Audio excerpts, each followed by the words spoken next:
क्या आपने कभी सोचा है कि जब कश्मीर जल रहा था, वहाँ हिंदुओं का नरसंहार चल रहा था, अपने ही देश में उन्हें शरणार्थी बना दिया गया, तब देश का मीडिया और न्यायपालिका क्या कर रहे थे? ये बात 90 के दशक की है, जब कश्मीर में आतंकवाद चरम पर था। आए दिन हिंदुओं की हत्याएं हो रही थी। फिर एक दिन आया जब रातों रात लाखों लोगों को कश्मीर घाटी से खदेड़ दिया गया।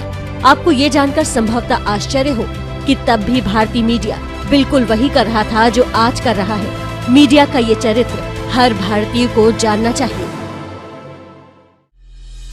31 मार्च 1990 के इंडिया टुडे के अंक में ये लेख छपा था। इसकी हेडलाइन देखिए। हिंदी में इसका अर्थ है, कश्मीरी हिंदू सांप्रदायिक तनाव पैदा करने के लिए घाटी छोड़कर भाग रहे हैं। इस लेख में बताया गया था कि आरएसएस और विश्व हिंदू परिषद ने कश्मीरी पंडितों के बीच एक उन्माद की स्थिति पैदा कर दी है।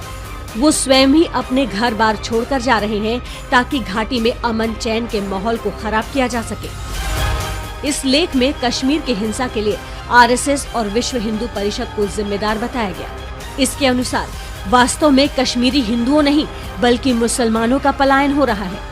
कश्मीरी मुसलमान दिल्ली के बाजारों में शॉल और कालीन बेचने को मजबूर हैं। रिपोर्ट में हिंदुओं की हत्या को ये कहते हुए सही भी ठहराया गया कि जो लोग मारे गए हैं उनमें से अधिकांशतः पंडित हैं जो कि ऊंचे सरकारी पदों पर बैठे थे।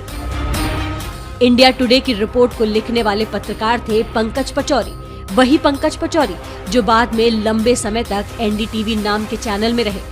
संभवतः यही पत्रकारिता थी जिसके पुरस्कार स्वरूप उन्हें मनमोहन सिंह का मीडिया सलाहकार बनाया गया। इंडिया टुडे ही नहीं, उस दौर के अधिकांश पत्र पत्रिकाओं ने कश्मीर के हिंदू नरसंहार को आतंकवाद नहीं बल्कि अमीर और गरीब के बीच का संघर्ष बताया था। उस दौर में मीडिया आज की तरह विकसित नहीं था। एक आध चैनल थे और कुछ पत्र पत्रिकाएं।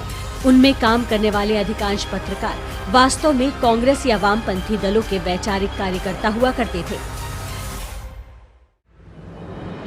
अपनी भारत विरोधी पत्रकारिता के लिए बदनाम हो चुके एनडीटीवी ने भी हिंदुओं के पलायन पर कुछ समय बाद एक रिपोर्ट की थी। विवादित पत्रकार बरखा दत्त ने इसमें हिंदुओं के नरसंहार को सही ठहराते हुए जो कुछ कहा था वो स्वयं सुन लीजिए। Today, hapless victims, they were once the privileged elite of the valley. They may have been a minority, but at that time they had monopolized government jobs, plum postings and other such social benefits. In fact, the sharp economic disparity between the Pandits and the poor Muslim majority was one of the earliest reasons for popular discontent in the state. India today और NDTV जैसे संस्थानों ने कश्मीर के अलगाववादी मुसलमानों को गरीब और बेचारा बताया और हिंदुओं को कट्टरपंथी और शोषक।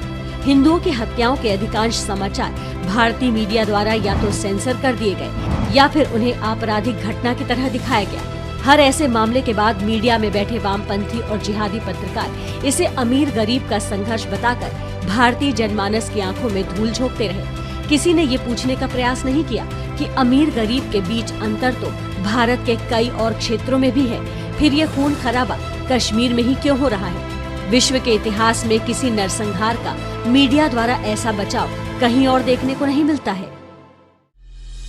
जब कश्मीर जल रहा था तब केंद्र में राजीव गांधी की सरकार थी। हालांकि तब तक स्थिति कुछ हद तक नियंत्रित थी।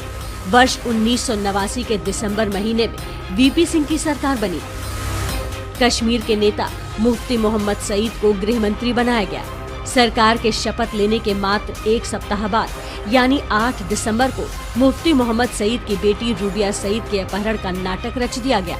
बदले में वीपी सिंह सरकार ने 5 कश्मीरी आतंकवादियों को रिहा कर दिया।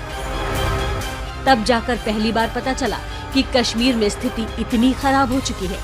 देश में हंगामा मच गया। जब दबाव बढ़ा तो वीपी सिंह ने 19 जनवरी 1990 को जम्मू कश्मीर में राष्ट्रपति शासन लगा दिया।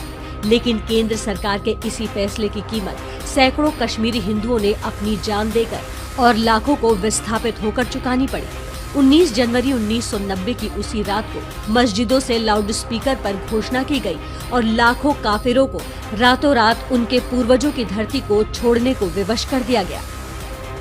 फारूक अब्दुल्ला के लिए वो राष्ट्रपति शासन का बदला लेने का मौका था।